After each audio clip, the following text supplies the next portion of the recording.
Inilah beberapa hewan yang disebutkan dalam Al-Quran. 1. Unta. Binatang yang dijuluki kendaraan padang pasir ini, terdapat dalam Al-Quran pada surah Al-Ghasyiyah ayat 17. 2. Sapi, yang merupakan nama satu surah dalam Al-Quran yaitu surah Al-Baqarah yang artinya sapi betina. 3. Laba-laba, disebutkan dalam Al-Quran yakni surah Al-Ankabut ayat 41. 4. Lebah, serangga penghasil madu ini dalam Al-Quran dijadikan sebuah nama surah yakni surah An-Nahl. 5. Gajah, binatang ini disebutkan dalam surah Al-Fil.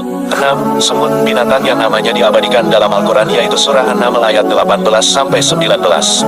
7. Burung ababil. Burung ababil merupakan salah satu hewan yang paling banyak kisahnya disebut dalam Al-Quran. Hewan ini muncul 18 kali dalam 16 ayat yang berbeda. Nama burung itu pun disebutkan diantaranya dalam surah Al-Fil. 8. Ikan paus. Kisah ikan paus ini terdapat dalam Al-Quran surah As-Saffat ayat 139-148. 9. Kuda, binatang tangguh yang biasa